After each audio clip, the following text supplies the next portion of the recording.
So today's job, late November, which I should have done as soon as I pulled the boat out, was to change the oil. Now, this little motor, luckily it is a little motor. It's a Yanmar SB8 8 horsepower single cylinder, old 1977, I'm sure, maybe up to about 1980. They built them, I guess. You should always drain the oil out at the end of the season because it has acid buildup in there and all kinds of other junk. And you want to do it while it's warm because then it's suspended in the oil. I didn't do that. I don't remember what happened. Something happened and I completely forgot about it.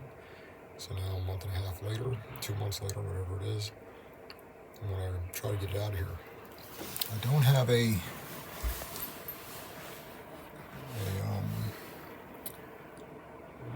I can't see the dipstick is behind the fuel filter right there.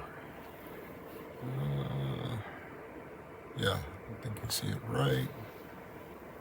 Let's see if I get my finger in there. Right there. So you can get a tube down there and draw out oil. But on this engine, the drain plug is pretty easy to get to right there, right below. And I can fit a pretty large container down in there. So I'm thinking about making a little aluminum ramp to drain oil down towards the bilge pump and then catch it in there. Because I don't have the vacuum or the pump or whatever to get oil out through the dipstick. I've used the manual ones before and they're kind of a pain. So I'm going to give this a shot and see what happens. Well, the next step is to jump into the cockpit and make sure this plate can be removed. I don't know how long it's been since this one was in, but I had to put some PB blaster. Sorry about all jiggly. My other camera is missing. I used some of this stuff, PB blaster. I found that it works pretty darn good, breaking loose things. Then I used that screwdriver, and then the only hammering tool I had was which is the clippers, and I was able to get it out of there. And then what's in there, what it gives you is access to the oil fill. You can tell it is just, an inch, 2 inches below the deck height. So without this access panel, there's no way. Well, I guess you could put oil with some kind of pump or something back through the dipstick, but it would have been a pain. So this will be a lot easier. But it's always the best choice when you're doing an oil change to make sure you can get oil back into any kind of engine before you drain it, because that would be bad news.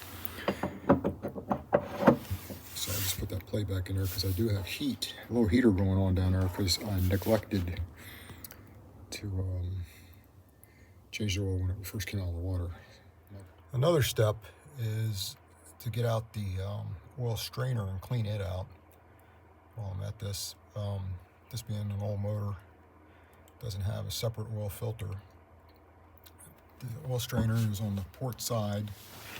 Let me see if I can get it. It's that right there, right below the dipstick. It's hard to tell, but there is a T-handle on it. I've already taken 3 bolts out of it. That triangular plate. Now I'm going to see if I can get it out of there. I've never had it apart before, so this might be a little bit of a struggle. Okay, I got this strainer out. Now this is a wild thing. It's got these teeth. I'm not sure. Maybe this. Whoops. Sorry. The iPad slipped. Maybe this cylinder here is magnetic or something. I don't know. Because when you spin spin it, you're spinning the cylinder. Can't do it with one hand, it seems like. Oh, there it goes. Oops, I'm going to put it in the picture. So, it looks like then things get swifted off and get caught up in these narrow, oh gosh, I'm not really doing a good picture of that.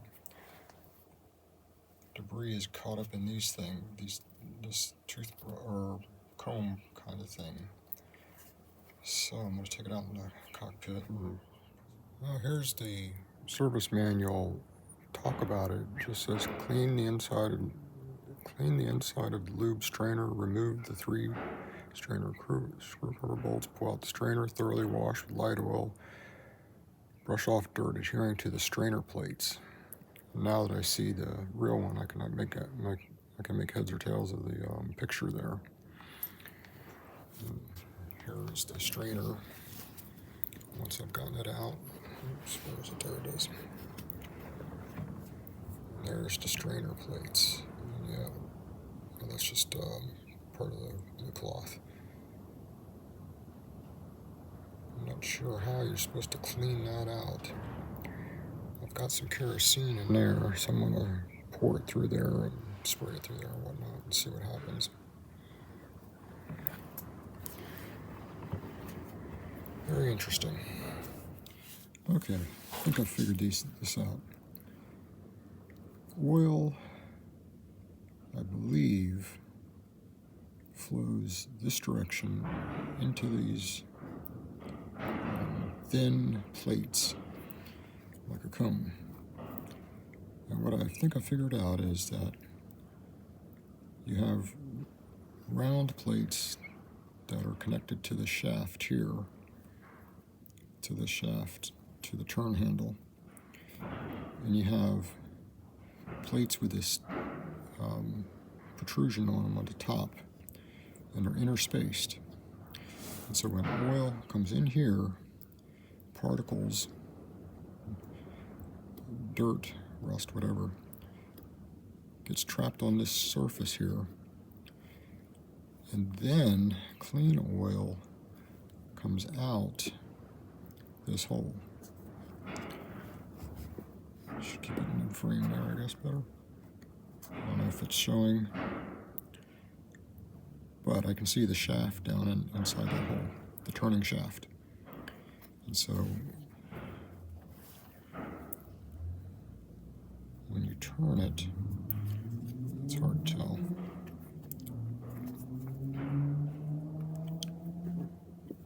Let's see.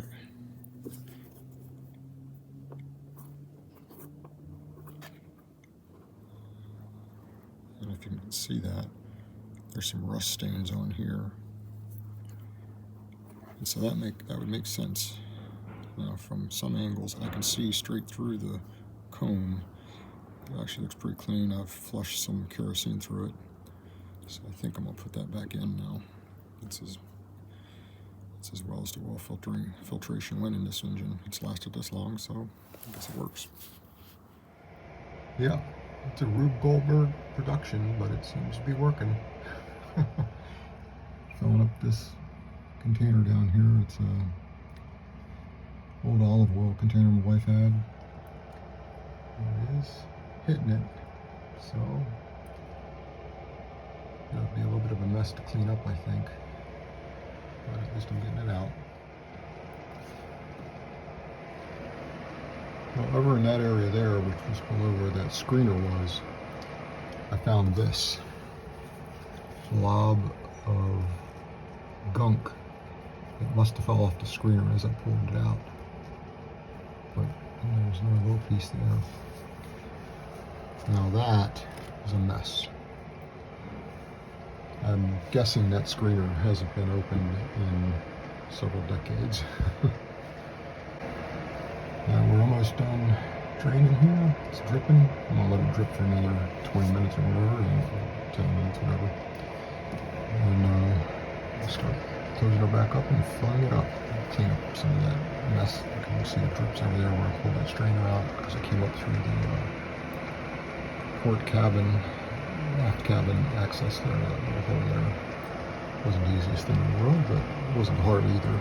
So I'll make sure to clean that screw there too. Well, that worked out a lot better than I expected. Not a drop dripped, and you can't see down the bilge. The bilge is dry. So now it's time to put the fresh oil in. It says 2.8 liters, or excuse me, yeah, no, 2.8 liters, right. I